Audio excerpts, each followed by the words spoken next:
Time to rub my hands together for this one, because man, this was a long one to get through. So, hello, and good afternoon, everybody, and welcome to the AEW Full Gear Review. With a lot of reviews coming within this month of November, we got to hit it off with AEW Full Gear 2024, New Jersey at the Prudential Center. And first off, let's introduce my co-host for today. Yes. This Straight Face 40. Yeah, Full Gear 2024. It was a long show. Oh, yeah, it was long, so let's get right into it. My first question is this. How much of the pre-show did you see? I told I already watched that last match. Yes, the Big Boom AJ. And I'm going to just run through these pre-show matches real quick because it's not really a lot to say. Because I know the first one they had was Deonna Purrazzo and Anna Jay. I don't have much to say about it. The crowd did not care. Then again, it's a pre-show match. It was solid. I don't know what's going on with Deonna Purrazzo nowadays. I just know her and Taya are a team.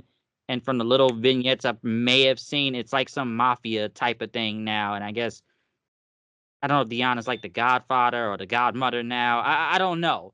I really don't know what they do with Deonna Purrazzo and Taya on Collision. And Anna Jay was just fighting for the women's title against Mariah May on Collision for a few weeks now. So that's all I got to say about that.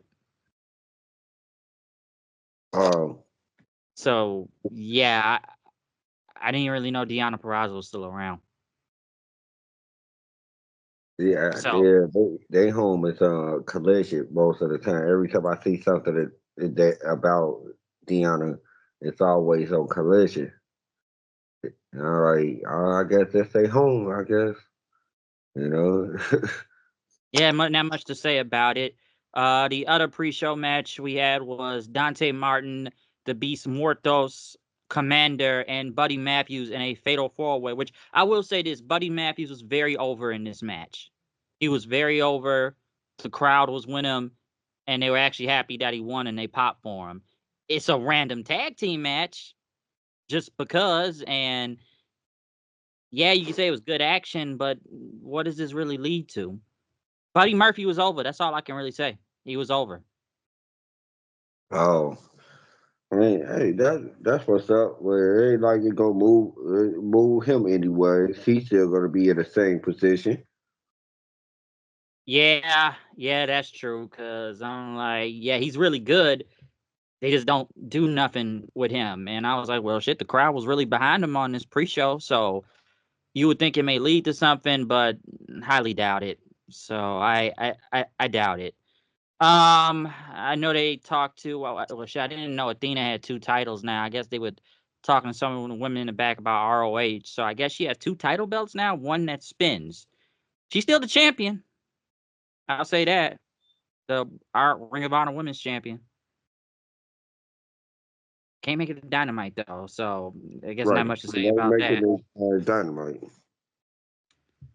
But yeah, the last pre-show of this match. I mean, of this whole little thing. The last pre-show match. Big Boom AJ versus QT Marshall. And I sat there wondering, what is going on? Why is this a match? Why am I watching this on TV? Why did this even, I know it's the pre-show, but why is this even on a pay-per-view show? Even it's the pre-show. And Big Show was on commentary. Okay. And Yeah, I was I'm, surprised. I was like, why we got Big Show coming out for this? yes, why is the Big Show out for this? And No then, one has, oh yeah, one thing. Can I say one thing right go, quick? go ahead, go ahead, Please. go ahead. I gotta lambast this guy. He is horrible, and I don't even think he ever get it better.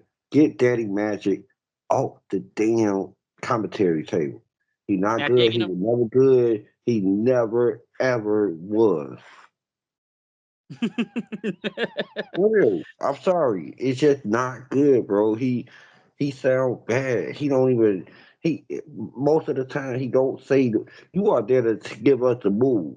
That's what an old wrestler, like not an old wrestler, but a wrestler, or that's what the commentary booth usually be. It'd be a wrestler and a color commentator. You know why? Because the wrestler is supposed to help the color commentator understand what's going on in the ring.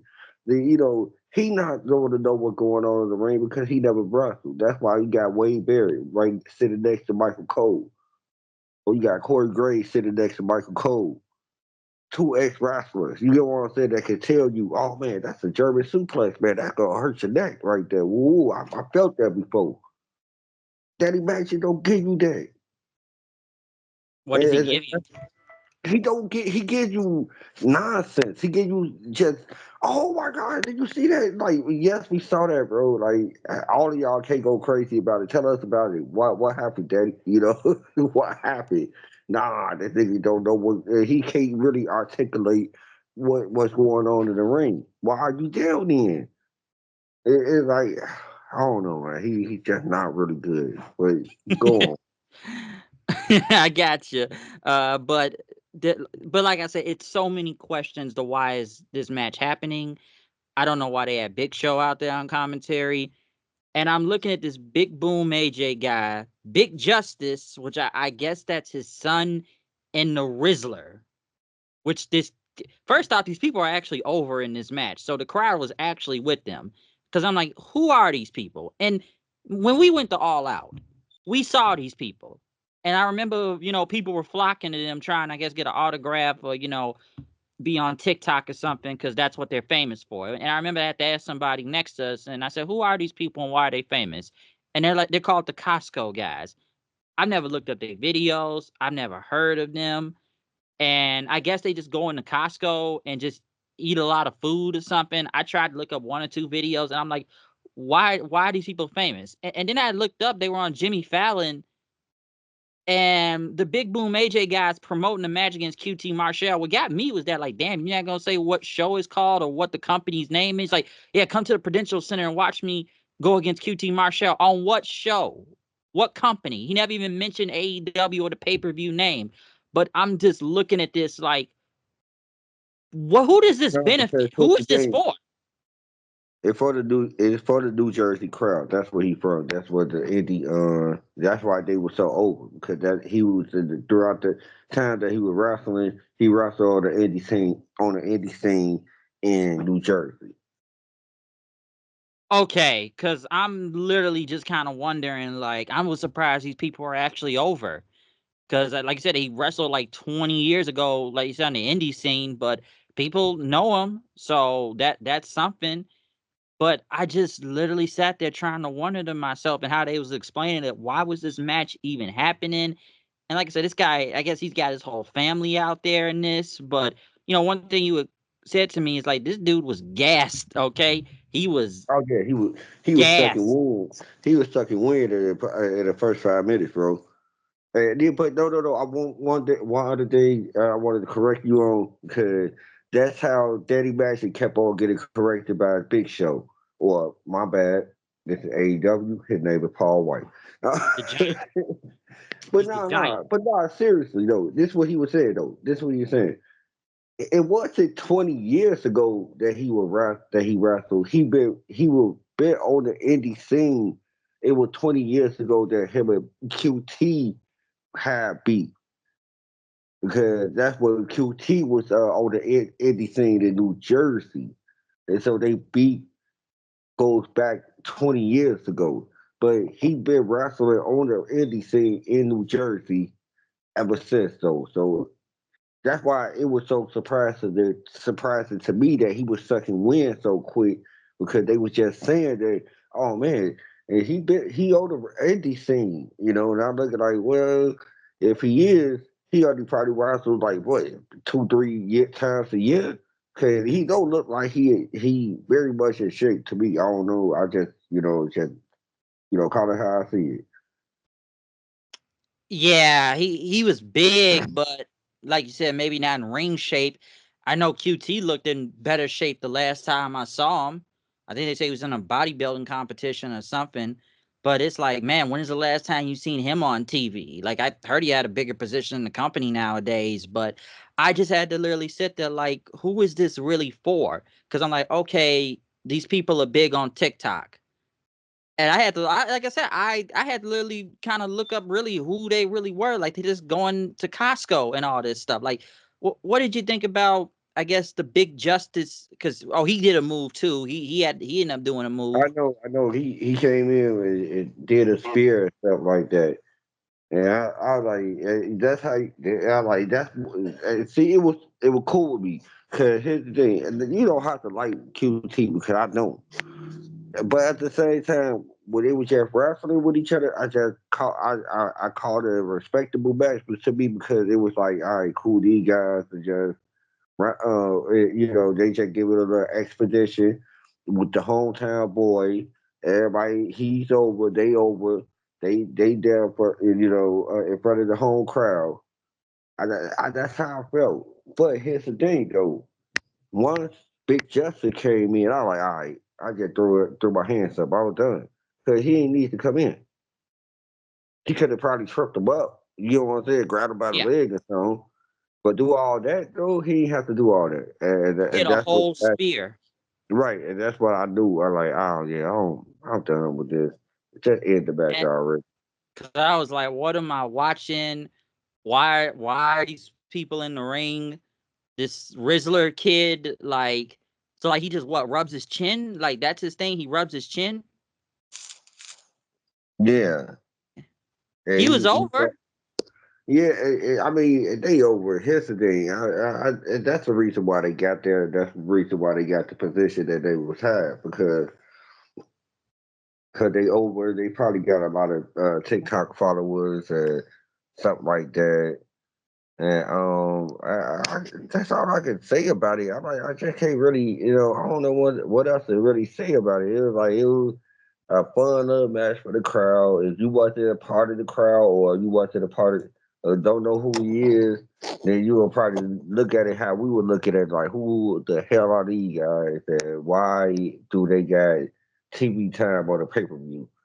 You know, so that's AEW in a nutshell. You know what I'm saying? Like AEW do little stuff like this. It's like a Make a Wish Foundation over there.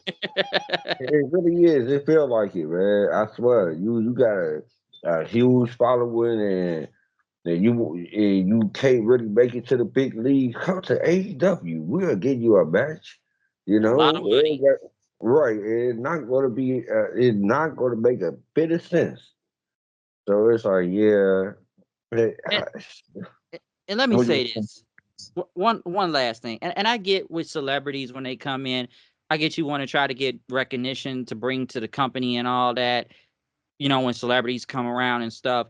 It just really blew my mind. Like, how did this guy even get a match? Like, that's what really confused me about the whole thing. Cause I'm like I said, I've never seen who these people really were. Ever looked up any of their videos. I think I scrolled by one time, and I think they were doing that. What's that joke everybody does online? Just give me my money. That whole thing.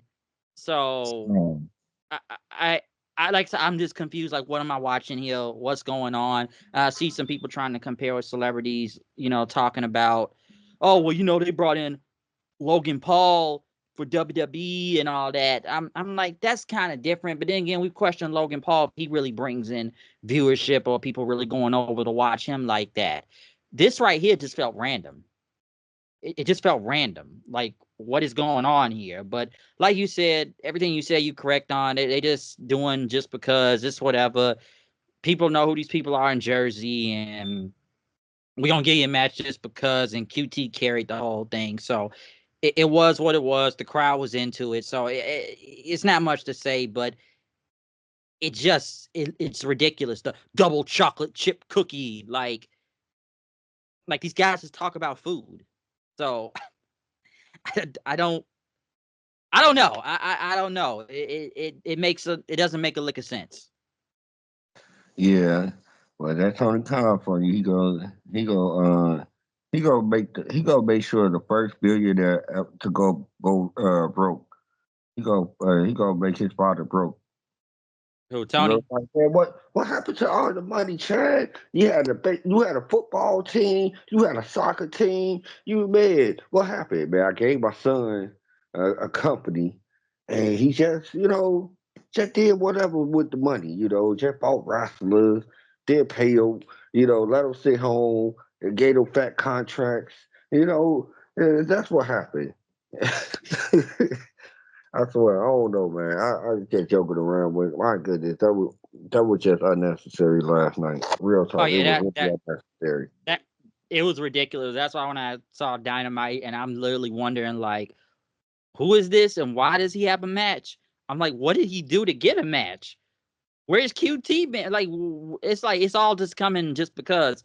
And like you said, it's Jersey, but I'm just looking at all these people like it's just some dudes from TikTok that go into Costco and eat a lot of food or review food or so, I don't know. I don't know. I don't. And I, like I said, I guess it was more of them out there by the crowd. I guess the rest of his family was there too. But I'm looking like, who in the hell are these people, and how did they get on this damn pay-per-view? So it's crazy. But let's move on from this ridiculous stuff.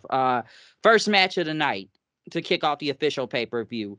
Fatal 4-way tag team titles on the line. Private Party, Kings of the Black Throne, the Outrunners, and the Acclaim. I will say that the House of Black had a live band out there performing their theme song.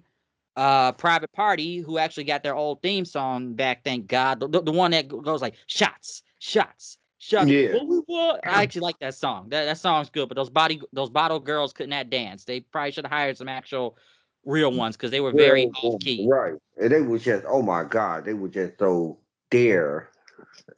They were just there. I'm like, uh, the way that look like y'all really into it, girls. Like they were so off key, they all didn't even dance the same, and one in the middle was just so off. Like she's not even following other girls. Like, dude, they cannot dance. Like they should have taught them or just hired some real bottle girls. Okay, go to an actual club and just get some girls that know how to do bottle service. That was bad.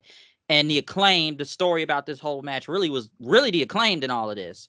Because first off, the Acclaim are just not over like they once were. And even when Max Caster did his rap, Mr. Best Wrestler Alive right there, see how he threw the microphone at Anthony Bowens. And even throughout the match, Max Caster just letting his ego get in the way and even middle finger in the crowd because fans started chanting, fuck you, Caster. He even tried to tell Bowens to pin him so they could win the tag team titles right there, which is like, well, you can't pin your own partner just to win the match. Like that doesn't really make a lot of sense.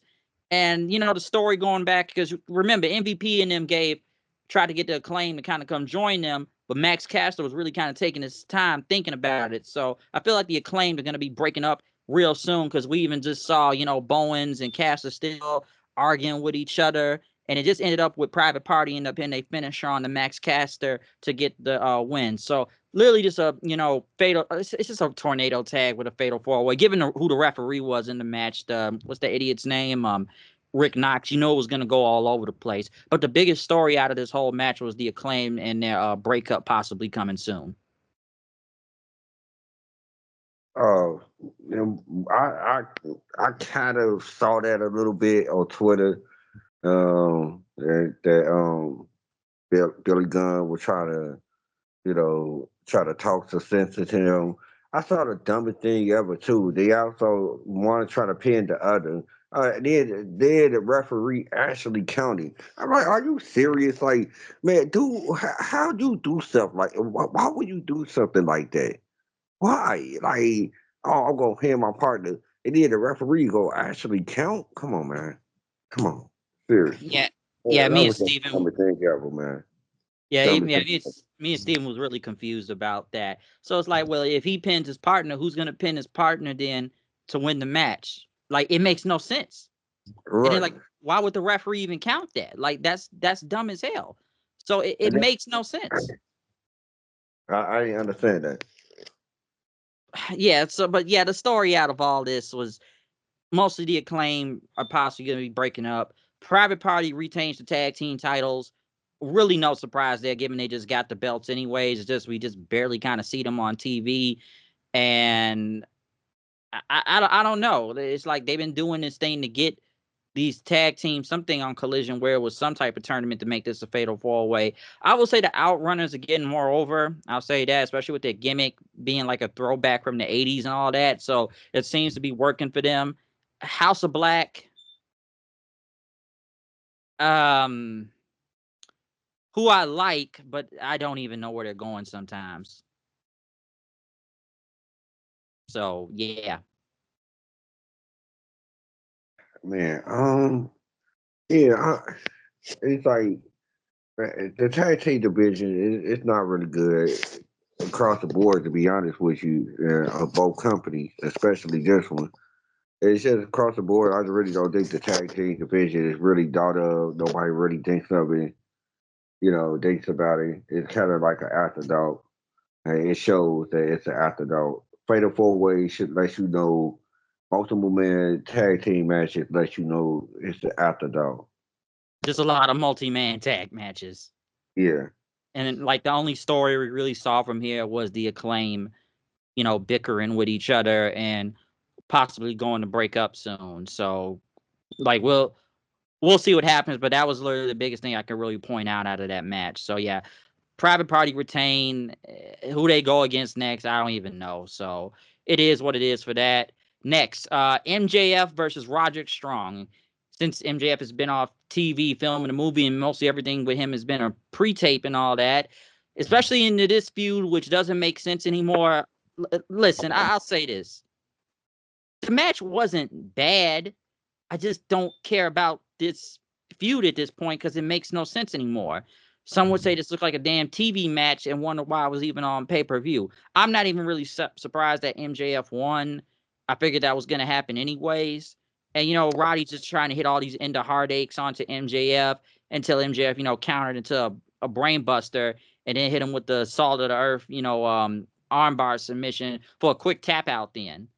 And then right after the match, MJF start beating up Strong's left arm. He put a chair on it, stomped on it, and then Adam Cole's music hits, which he was already too late to get in the ring, run out there. MJF left, and then Kyle O'Reilly and the Kingdom came out. Then O'Reilly ended up pushing Cole to the ground, yelling, says, "I warned you this was gonna happen. I warned you this was gonna happen," and whatnot, blaming Cole for what happened to Strong as he's trying to pick him up and get him out of there. Then.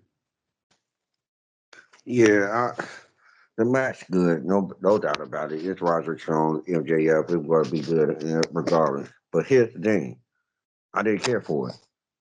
I didn't care for it. I really didn't. Like you said, some people were correctly saying this should have been a TV match, which it should have. To be honest with you, like, come on now, are you serious?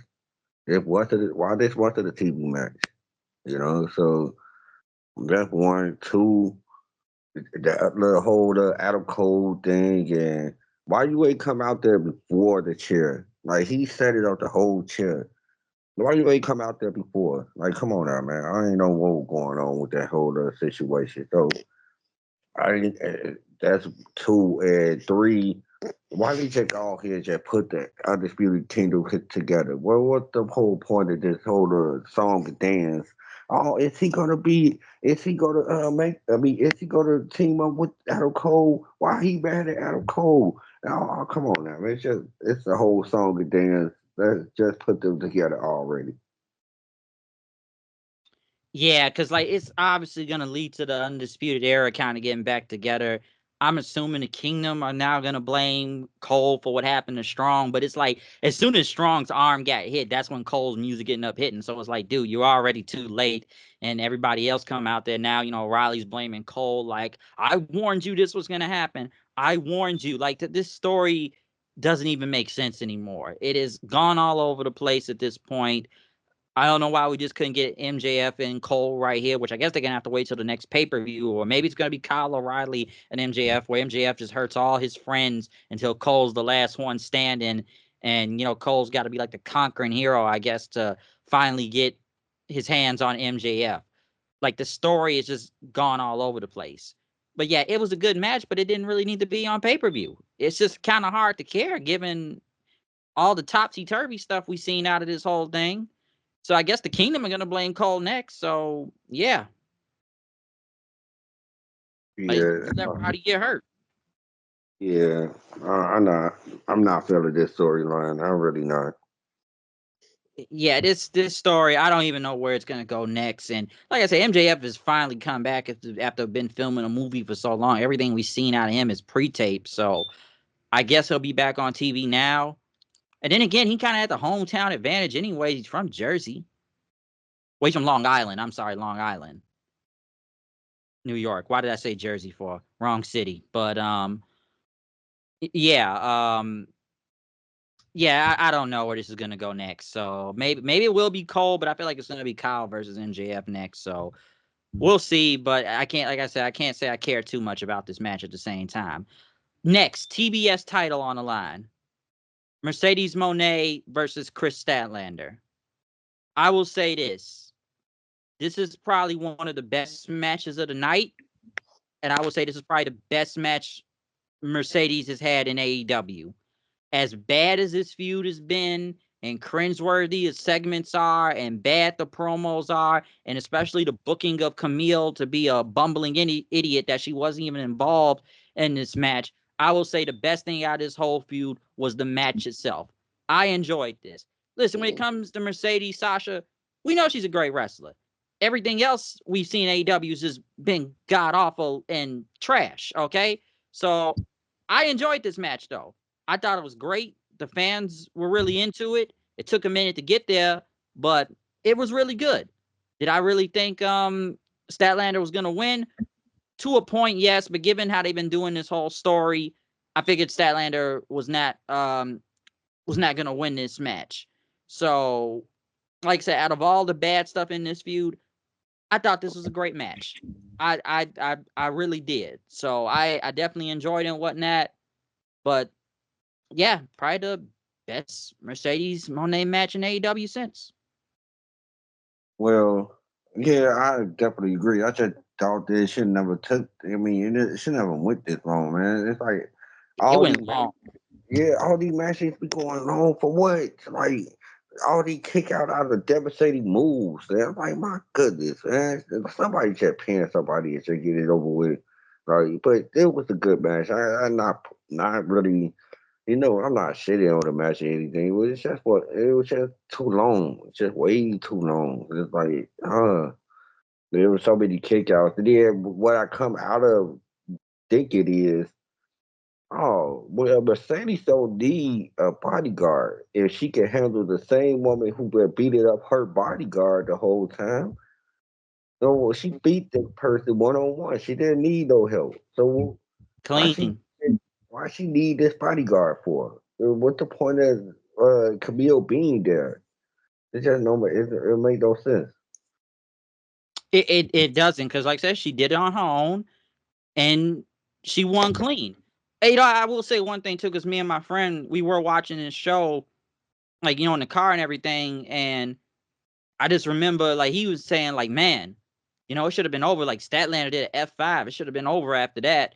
It was like several times where this match should have been over, but it was like more false finishes. And it was a lot of that in this pay-per-view, but it was just a lot of times where it's like, man, you thought it would have been over after that, because this match damn near went 20 minutes. Yeah. And it got ended by what? Statlander's throat going into the middle rope, and Mercedes just ended up getting the pinfall from there, and that was it. So I feel like it could have shaved some time off of this. It did go a really long time. But yeah, you got a good point. It's like, what was the point of even having Camille if Mercedes can do it on his own? Because all they've done is make Camille look like a bumbling idiot that can't do her job right. Because there was Right. a video early in the show, I think it was on a pre-show, where Mercedes said, "You stay in the back and watch how the champ does it," something like that. So it's like, so what? Why you got her there? So you could just put her down some more? Or what is this stuff, man? Like, are you just there to just? Is she just there to boost your ego or something? Well, I don't understand. It's a good point. Like, what is she even really there for? Because they've made it to the point where she's useless. And I'm like, well, shit, she won the title and defended on her own. She doesn't need her. She really don't need her. It's like, what is the point of even having her as a bodyguard? It doesn't even make sense anymore. So, like I said, the whole feud has been bad.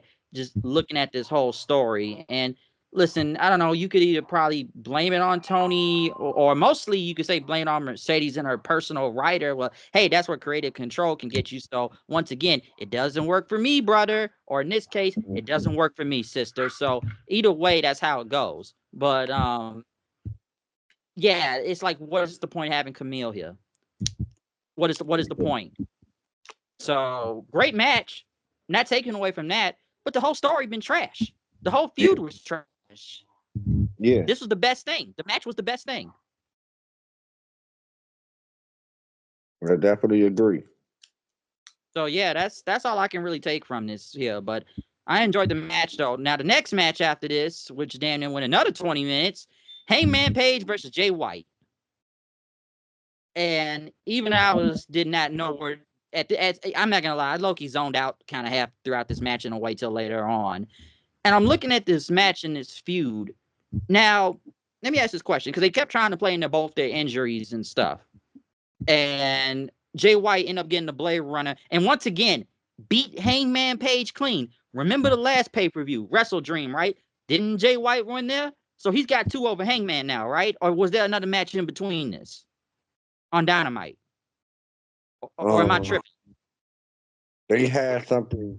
They did something on Collision. I heard, but other than that, that's all I know of the match that you talked about with him and Christian Cage and Juice and Jay White. Other than that, Bryce, I don't know. I really don't know. And let me You say this got too. Let me good mind. and not to cut you off, but let me say this too. So Hangman, who they had built to be damn near a killer after the match with Swerve at All Out, and now he's just like lost 2 matches to Jay White since Jay White came back. It's like, shouldn't they be trying to make this guy, like, say what you want about Hangman, but the way they build him in that position is like, man, this should be a dangerous man in AEW. But he keep this like 2 in a row against Jay White now. And the match you are talking about, I think, was during the Owen Hart Cup tournament, which I think Christian got involved, but that was many, many months ago now. And I'm like, oh shit, Jay White won again, and it was clean. Didn't even Yeah. need to cheat. Clean finish right there. And then when Jay White's walking away, Hangman goes back up to attack Jay White. Christopher Daniels and the referees come out there and try to stop it. And then Hangman just punches Christopher Daniels to the ground now. So it's like, where is this really going to go next? Because Jay White's got 2 over Hangman now at this point. And like I said, I even question that I question the booking of Hangman, because it's like, damn, what about what happened All Out in a damn unsanctioned cage match? He can't even beat Jay White.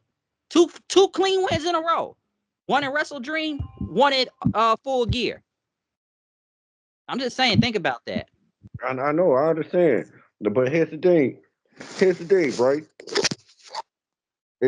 Now both guys who had that Hellation match that we went to go see and All Out, they both had a crazy Hellation match. Both of them don't look as good as they was when they did have that match. Did you notice that? Both guys. Oh yeah, we're gonna get into that. We're gonna get into I that. know. But and then while we on the topic of Hangman, Hangman don't look as good as he did when he won that match. No, he doesn't. And he already lost two against Jay White clean. No shenanigans, you know. The win that he got was shenanigans. So it's like, yeah, I don't understand it. So I guess it's gonna be another match. But I'm like, well, Jay White's got 2 over him at this point, clean. So what is the point of even going to another match? I mean, we actually will get into that later on, because this ain't the last we see both of these two throughout this whole show. But still, it doesn't make sense. And I kind of thought the crowd was really cooled down throughout this match, given the TBS match also. So it's like it doesn't really make a lot of sense. But moving on to the next match, Will Ospreay versus Kyle Fletcher. And you know what? I was liking this match until a certain spot happened. And I think you know what I'm probably going to say. Talk about Because Tombstone off the apron, out onto onto the the steel. steel steps, Yeah, yeah, like should that have was been the over after that. yeah. I know. We're going to go another 10 minutes, though. Let's go another 10 minutes, because the one thing they were focusing on, and I actually like Will Ospreay's goat gear out there, but we're focusing on Will Ospreay's neck. And Kyle Fletcher is just attacking it throughout the whole match, damn near, knocking off his movement, because he did a brain buster to the outside of the floor. We end up seeing that. And wow, how many brain busters did he do out there? Because it was like maybe a couple of them. But we saw one to the floor, and even, the tombstone power drive onto the damn steel steps, which once again, like I said, should have been over.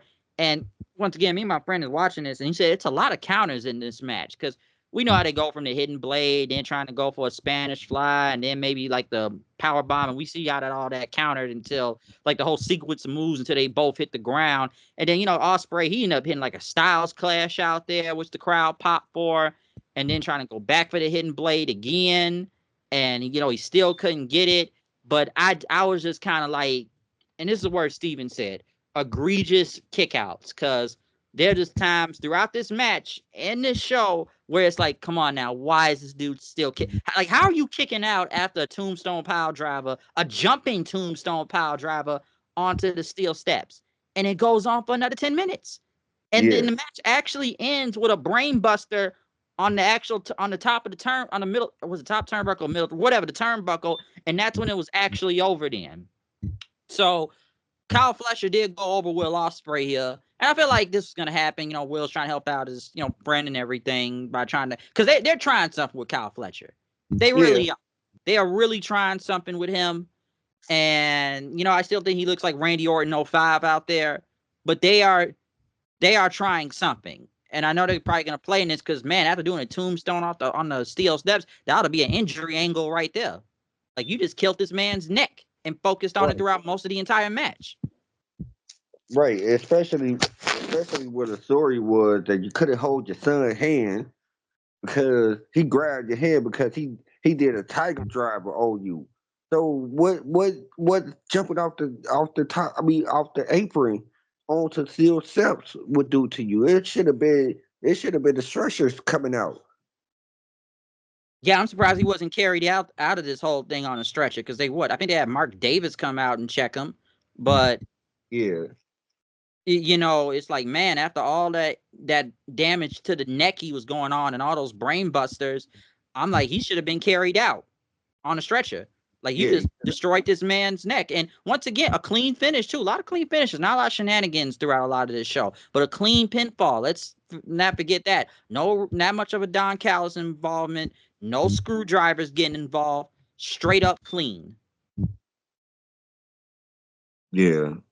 So I get the story. This is probably one of the most built stories they have in this company right now between Ospreay and Fletcher, but they didn't need to go another 10 minutes after the tombstone off the steel steps. He should have just did that, hit his finisher, and be done with the match. Not go on for another 10 minutes with Will Ospreay still kicking out. I'm sorry, but it should have been over after that. Because, like, I know people have been talking about power drivers a lot lately in wrestling, how WWE has really made the power driver look like the most deadliest move in wrestling again, after what we've been seeing over there. But, in AEW, everybody can just hit power drivers to Canadian destroyers and you can still kick out of it and continue the match. Yeah, yeah, and that's so crazy. I don't know how you could do that. You know what I'm saying? Like how you could make one company can make a power driver look like it's the most heinous thing in the world, and the next company can make a power driver look like, oh my goodness. I mean, oh my goodness, it's just the next move, transitional move. He just going for the pin now. It's just like, oh my goodness, bro. Like I don't know how. It's like just night and day. It is ridiculous when you actually kind of think about it and look at what both companies are doing with the power driver. So it really makes you kind of think, because it's like, well, shit, I just watched this other show where they just made it look like Randy Orton died from this thing. But it's like over here, like, well, yeah, Will Ospreay he got tombstone jumping on steel steps, by the way, too. But hey, he can still fight. He can go another 10 minutes. He can keep fighting. He must be tougher than Randy Orton in.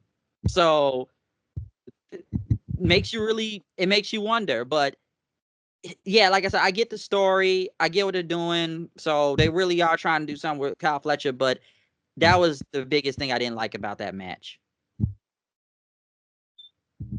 Yeah, that match was good. It is another long match, and And it it's should have 25 ended. minutes. It should have ended after that jumping power driver. I mean, that jumping power driver tombstone. And I don't know. Like the the topic of this show is long matches. That's all we gonna keep on saying. Long matches. That's a better. It was a night of long matches, man. It's just too long for me, man. It's just Wait, these matches didn't have to go that long.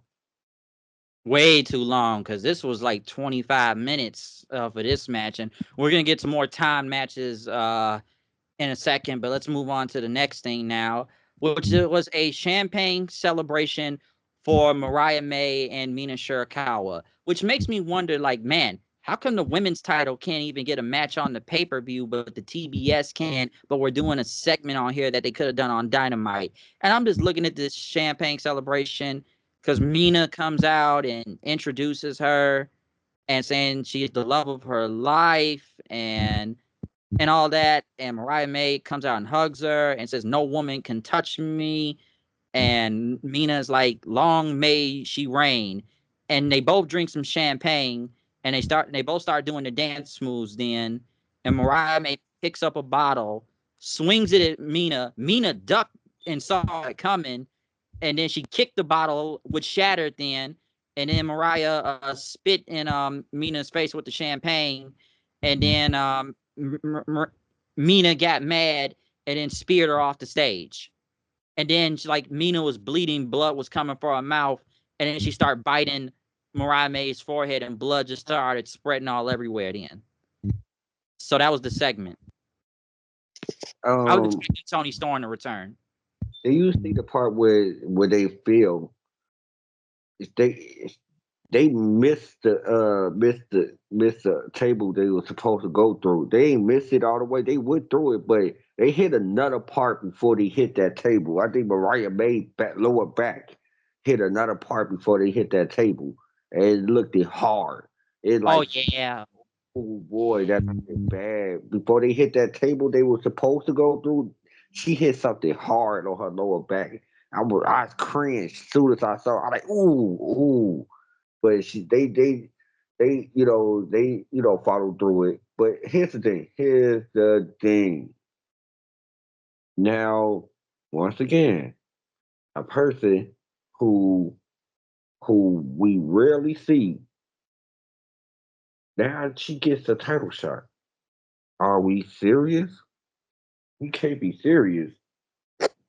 we I can't thought Tony Storm was returning. be serious. We, that's what. I, I ain't know, but it would have made more sense than Mina going for the title. Now they try. Now what they gonna do is I know AEW, and what they gonna do is they're gonna force us to remember, not force us, but force us to know what they did at Stardom. Like we care, and Yeah, I we're don't not really. gonna care. Yeah, we don't know I don't know their whole history. That's what this is leading off of. And I think also, I guess fans like Mina, obviously, well, she keeps shaking titties in front of the camera every week. So is that another reason? It's all because Mina is the best friend of the world champion, and anything they want to do with their best friend, like we just saw a match with two best friends with each other, and you could clearly see that that's the reason why Will wanted that match to elevate his best friend. You know what I'm saying? So that's what this is. This ain't this all that's what it's about. Oh, that's my best friend. Let me work a match with her. You know, best friend wrestling. That's not what this is. Basically, because you already know Mariah looked like you knew she was gonna turn on Mina any day now. Like you knew it was coming. Like it was a matter of time. The only difference is Mina saw it coming and struck before, Mariah May could strike her. Because it's like, what is the point of doing this segment on pay-per-view? They could have did this on TV, and then they could have had a match at the pay-per-view. That's what Hmm. they really could have done. There was no point of really doing a whole segment on pay-per-view because, like, we know where this was going to lead to with this, champagne celebration. Come out, talk some good words about each other, and then all right, we'll do our little dance routine, and then someone's gonna turn on somebody, and that's what really happened. Like that table spot looked dangerous though. That was really dangerous, but we all knew where this was going to lead to into a match. So, like you said, this is all about the best friend. I'm going to turn on my best friend and everything because it's like you said, what makes Mina really qualified to get a title shot other than just being on AEW for the past few weeks? And I think probably having some matches on Collision and all that. And, once again, I know people already point out online, but gotta shake titties in front of the camera. So that's been a thing. So I'm sure people were probably expecting that as in this segment between both of them. Like they're not gonna keep doing that because it's like sorry. I heard somebody on. I was reading something online on Twitter. Somebody said like, so like, are they gonna fuck or something? It's like, no, that's not gonna happen. Don't get me wrong. I want to see it, but I know it's not gonna happen. Yeah, it's like, where was this gonna go all the way? So it'll probably be a match on Dynamite for the title. Yeah, most likely. So yeah, this was like, why did we need this on pay-per-view? Next though, oh boy, TNT title on the line. Jack Perry versus Daniel Garcia, and man, your boy, Daddy Magic was back Oh yeah, out there on commentary. yeah. This is the match I skipped. This was the other match I skipped. My bad. Remember, I was trying to tell you which matches I skipped earlier. It was the first match and this match right here. I skipped this one. My bad. Dude, nobody cared. Nobody really cared about this match. This crowd was dead. This match went damn near 20 minutes.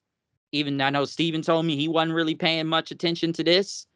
At least they finally gave Garcia an actual T-shirt instead of wearing just a basic AEW shirt out there trying to be the flag bearer of the company. I'm like, I don't care about this. Like, I just don't.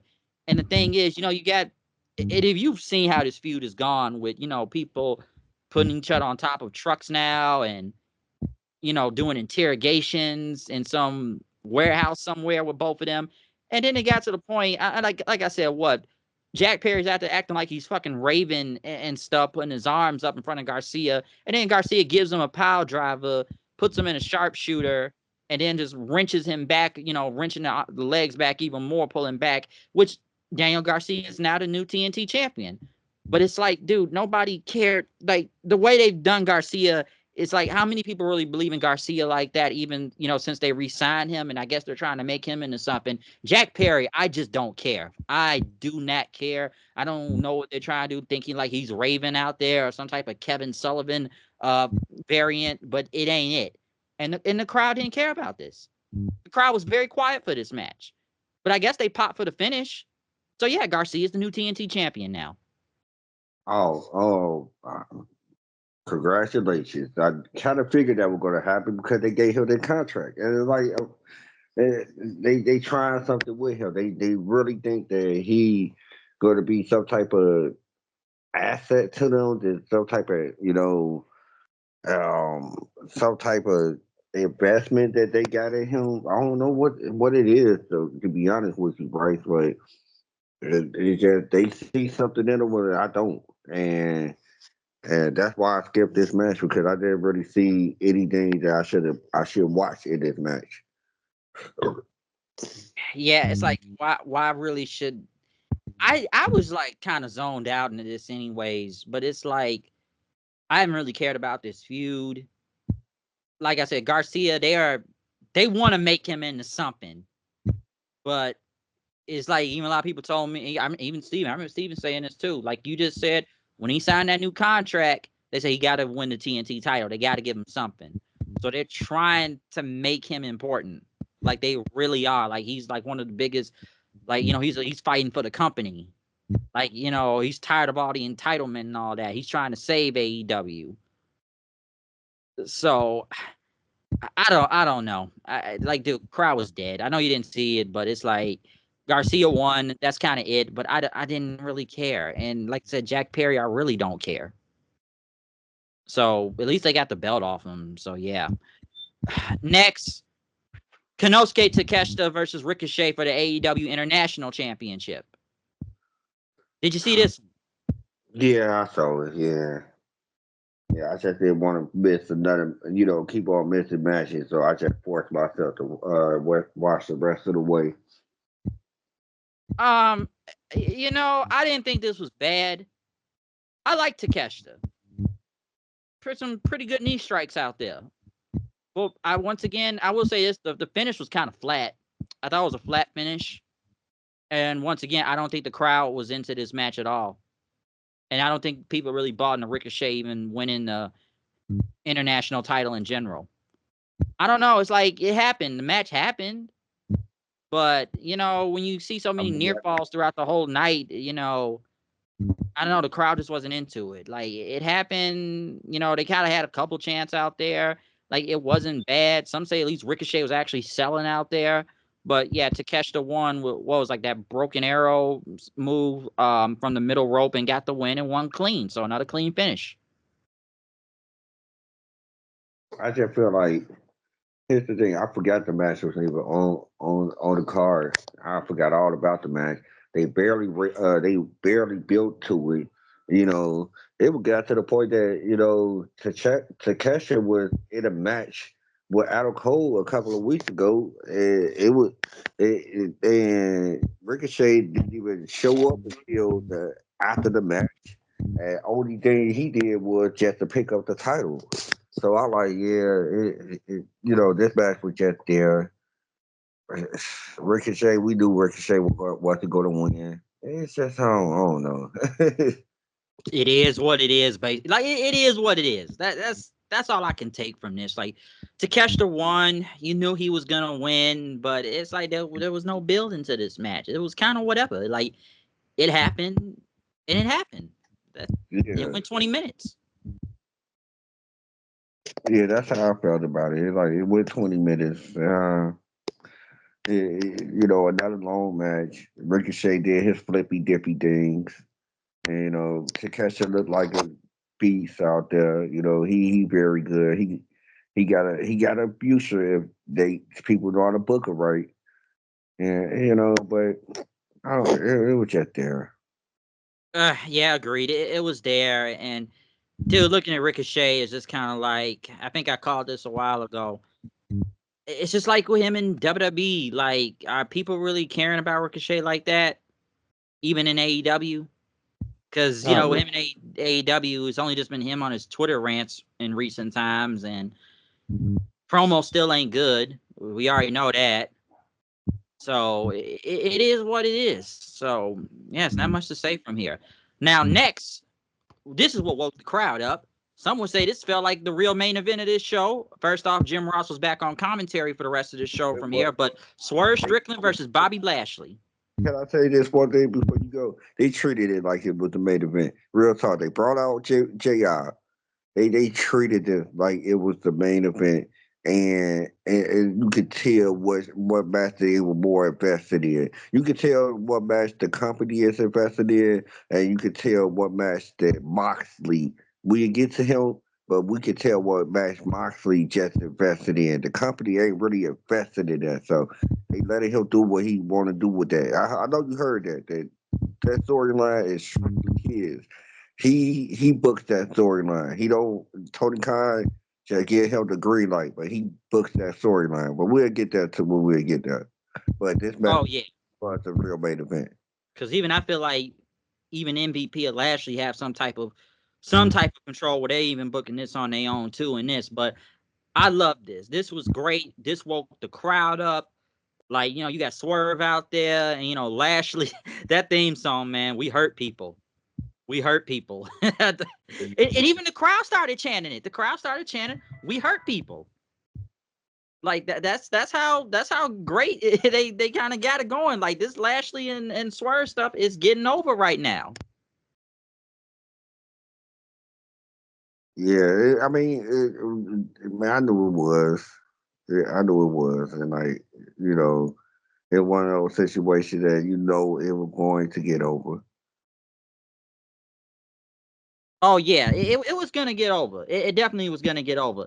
How about that stomp through the table? Look, to be honest with you, I don't know if you felt this way, but they did a lot of stuff that wasn't hardcore, wasn't a regular match situation. Like a lot of that stuff, man, you looked at it like throughout the whole. I wouldn't even say throughout the whole night because Will and Kyle had that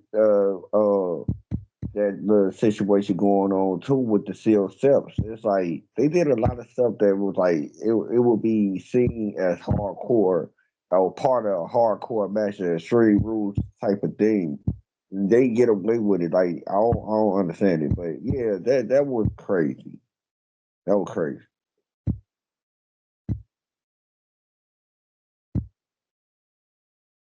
Hello.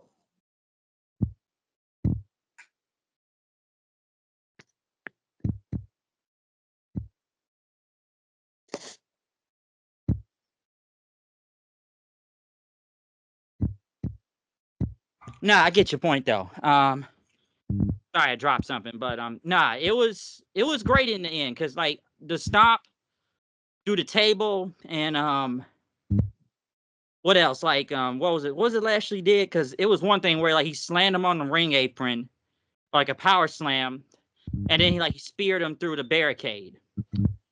That was crazy too. Basically, Lashley looked like a beast in this and dominated throughout most of this match. Like this was some great stuff right here, and it only went like 13 minutes. Oh, so okay then. So I understand. All right. So they did. They made it into. Did they? They made it into a situation that Swerve could look good, but we just didn't need Swerve to look that good. Cause we need this man to look good. Because Lashley looked really, yeah, like I said, Lashley was a straight domination out there, honestly. Because like I said, like the biggest things out of this match was like the whole double stomp through the table, and you got Swerve and MVP then having to stare down and stuff, and the crowd's just going nuts for it. But like I said, when Lashley just slammed him on the ground and then speared him through the barricade, and then when they got back in the ring, he put the hurt lock in, and Swerve, the ref checked Swerve, and he got taken out from there. And even after the match, the Hurt Syndicate is standing tall, and Nana's in the ring trying to protect Swerve, and then Lashley just puts him in the hurt lock and takes him out. Like this was great stuff. This just like one thing Steven told me about this, like they needed guys like Lashley and Benjamin and all them because they bring a different type of style to AEW. Because we've seen everybody how they wrestle in AEW and it's damn near the same. They bring legitimacy. They look like stars. They look like killers. They look like people like you don't want to fuck with. Like that's what makes them big, and the crowd is behind them too. This was great. But one thing you did say earlier about Swerve's booking about you talk about the whole cage match from a few months ago, the unsanctioned. It's like, should your former world champion be losing like that though? What you talking about? You talking about last night match against Bobby? Yeah, because you had said something earlier about Swerve's booking, especially back when Hangman. Swerve Booking was bad before this. Before this, it didn't really. This match didn't do anything. This match was basically like the nail of the coffin, basically. But here's the thing: I would rather Swerve to lose like this to Lashley. There was no other choice. That's why I really don't look at it as badly as as others probably look at it. But he had to lose this match like this. Real talk, he had to because the next we got Lashley here and we try to build him up to look like a unstoppable monster. So I sorry Swerve, but you gonna have to take this ill. You gonna have to take it like this. You know, it is what it is at this point. Oh yeah, like Lashley had to win regardless. This is his first match on the pay-per-view, and they got to make him look really strong. Like I said, the Hurt Syndicate, it's been great so far. So I really enjoyed it. Like I said, there's a reason why a lot of people felt like this was the real main event of the show. And like it didn't even go that long. Lashley just straight up dominated out there. I don't know where Swerve goes to next against if he's still gonna fight Lashley and them after he just got the crap kicked out of him. But this was great. This Yeah, was great. This is one of the best things of the night. This is like I said, this is where the crowd actually came back to life. yeah, So I enjoyed this. So now, like I said, nothing really bad to say about this. So like I said, one of the real main events. But now we get to the actual main event for the AEW World Championship. John Moxley versus Orange Cassidy. First off, the champion came out first, so I'm like, why is the champion coming out before the challenger? And Mox and them coming through the pickup truck, going in the building, and it's against Orange Cassidy, and they got the, we don't even see the world title anymore, so we're fighting for the briefcase, and I'm just watching this match like, I don't care. I didn't care from the beginning. I don't know why this is the main event. It's a joke. It's a joke, honestly. Why am I seeing this again? Why is this for the world championship? That's what gets me. This is for the world heavyweight championship. And a lot of this was, Moxley beating the hell out of Cassie, because Cassie was already hitting like several orange punches before the match even started all the way. But Mox is just, got him on the table and DDT him on the ring steps, and he's just bleeding like a stuff. I'm surprised Moxley didn't bleed in this match, but he's just got Cassidy bleeding. And even how crazy this is, Cassidy is still trying to do his little kicks and everything, and still somehow hits his big moves onto Moxley. But I'm just looking at this like Mox is just killing this man and scratching him up with the back rakes and all that stuff.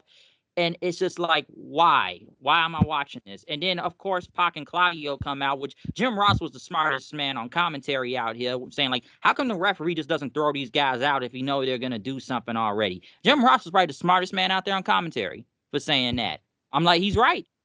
Why doesn't the referee throw him out? Where's security? We know how heinous these guys have gotten, the Death Riders. We've seen how they beat the hell out of everybody and ruin matches and all that. So wouldn't the referee try to get rid of these people immediately? Like, JR had a real good point out there about saying that. But, just, Cassie ends up hitting his finishers and all that. And like I said, Claudio and Pac are out there. They about to get involved. But then, Kyle O'Reilly and Tomohiro Ishii and, Rocky Romero, the conglomerate, they come out there fighting them then, taking them out. And then, Shafir's got the briefcase. But Willow Nightingale, hell, what the hell's Willow Nightingale been? We haven't seen her in a minute also. She just gets in and she starts fighting against Marina Shafir. Then they fought off. And then Cassie's got the briefcase and he hits Mox over the head with it while the ref's distracted. Still a near fall in after that. But then, Yuta gets in the ring, hits like some move on. I think it was like a running knee. And, Mox ended up hitting the Death Rider and retain the title. So Moxley can't beat Orange Cassidy on his own and needed help to do it. That makes sense to you? No, it never would. And how I was looking at this match, it was like I just wasn't feeling it. I was in and out. I was playing the game most of the time, and I was basically I was ready for you to say, "Hey, yeah, was you ready?" I thought you were waiting. I thought you waited too late. I'm like, man, this man made me watch this match. I was mad at you. No, no, but it just didn't make no sense. Like JR said, why this man is not thrown out? Why these guys are not thrown away for the side of the ring? Why they here? You know what I'm saying? Like we know what they did before. Why are they here? I just didn't understand it. It was just too much. And then you needed all this to beat this guy. Man, I can't wait to see you against Bobby Lashley. You gonna probably need a wrecking ball, a shotgun, a grenade to beat Bobby Lashley. If you needed all of this to beat Orange Cassidy, come on, man. It was just too much. It was. Oh, I just want to feel it. I just want. But let's get into more. It's not over yet. Let's get into the rest of the shenanigans after this. So now they take some chemical liquid, I guess, this green liquid, and pour it all over Cassidy. I guess that's supposed to make him burn because he's bleeding and stuff. And then Hangman Page comes out with a chair. Like, what is he doing out here? He takes out Yuta, looks at Moxley, and then Christian just comes out of nowhere, hits the damn, I'm prettier kill switch onto Moxley, and he looks at Hangman for a second, tell him to give him his money in the contract or whatever this thing is. So he's about to cash in for the world title, which at least the fans popped off of that. And then, Cage, he looked like he's about to cash it in and everything. But then out of nowhere, Jay White comes in, hits a Blade Runner on Christian, and, Claudio and Pac start attacking him then. And then, the Death Riders, they get out of Dodge trying to leave. And, Jay White ended up getting up and taking the chair backstage with him while laughing, saying, it's not over or something like that, because he said to Christian.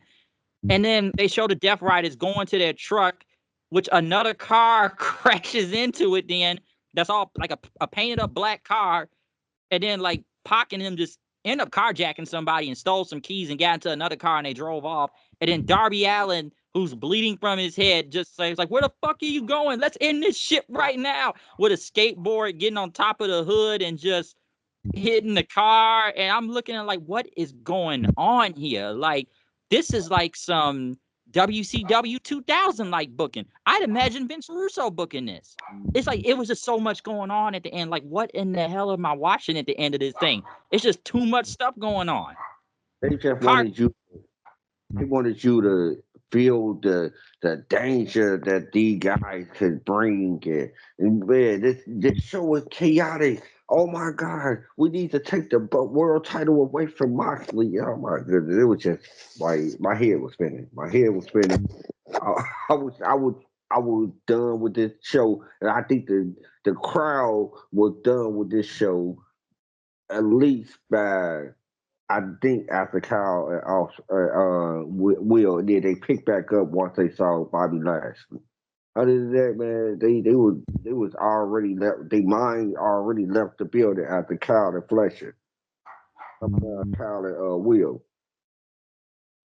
Yeah, because this ending was just like this felt like an angle that was going off a regular TV show, not a pay-per-view. This is what it felt like. And it was just so much stuff going on. Darby saying, "Let's end it." I'm like, dude, didn't Claudio kick the living crap out of you the other night and lost clean to him? So I guess now I'm sure he's next in line for the title since he's a madman and just doing his best to murder anybody, it looks like. But I'm just looking at all this, like all these post shenanigans. Like the Hangman thing really threw me off because I'm like, why the hell is he out here? And then Christian's trying to cash in his contract, and Jay White's here, and we got car crashes and stuff. I'm like, man, this is something from WCW 2000. This is like some Russo booking. Shit, maybe they need Russo to book this show because it's not like it's been doing good anyways. You going too far. No, we don't need them to book the show, but they are doing so Vince Russo as type of booking. And you can tell it's like they just throwing stuff at the wall to see if it sticks. Like, man, well, okay, Moxley, you take over the company then. We put in the Hurt Syndicate. That's how Garcia versus what's that boy name? Oh, I forgot the former TNT champion. And Jack Perry. yeah, Jack Perry. Yeah, let's how they'll have a confrontation in the back by Jack Perry tied up to a chair. It's like they just doing anything with this show. I mean, with this company, and it's like you could tell, you could really tell they just anything at this point. Yeah, this is just like I'm just wondering like what is going on here. And man, looking at that car crash, I'm surprised Darby didn't damn near kill himself right there. The way he was bleeding, how fucked up that car was. Like that was a pretty nasty car crash. And like the dude's literally Sting at this point, just trying to pop out of anywhere from the rafters and jumping off of stages with mask and everything. He's basically Sting now at this point, but it's like he's just on the hunt for blood now against Moxley and them, which, like I say, he'll be next in line for the title now. But it's like, man, it was just so much stuff going on. I'm like, where's this going? This whole post match thing was just like, where are we going with this? Like this main event was bad enough, and I didn't want to see that. But dude, like chemicals and car crashes and like what the fuck's going on? I didn't know what was gonna happen next. I was like, who else is gonna pop up? Yeah, I think I just felt like it was unnecessary. I this whole show got a lot of bad rep too, man. As you can see it on Twitter, a lot of people really did like this show. Like, and, people actually thought Shane McMahon was probably gonna debut tonight and show up, but obviously he didn't. Please, Say please, what? why they keep on talking about Shane McMahon popping up? Like Shane McMahon is not coming. All right, just cut it out, man. Everybody needs to cut it out. He not coming, Bray. He not. You sure? I'm sure. I'm sure. Because I really don't see no evidence where Shaving Man will be a part of that storyline. Because John Moxley, I really don't think John Moxley is that type of guy who wants to be, want to be controlled by another entity, another person, and his group is somebody else's group. I don't think he really want to be that type of guy. I think if he's going to be in control of a group, it's going to be his group, and that's it. You know what I'm saying? It ain't nothing to, no other thing, no other person is controlling that group but Mox. I just don't think that's the reason why. That's why I say that. Yeah, because like I guess he's still the higher power or something, since he talks like the Riddler or Hush out there damn near every week. So unless he's talking about another higher power, I don't really know. But I think a lot of people were still guessing, thinking he was going to show up tonight. A lot of people really thought, like, is Shane going to show up? Is he going to pop up? Is he going to be a higher power to this whole thing? I guess not, but I don't even know where they're going with this anymore, and I really don't. And that's why people even ask, like, hey man, you gonna go to the show this week? I'm like, dude, I don't even know if I really want to go. I know it's coming to Chicago, this week for Dynamite, but it's like I contemplate on it, but I'm like, I don't know about that. But this whole pay-per-view was just like, I'll say this: there was a lot of clean finishes throughout this show.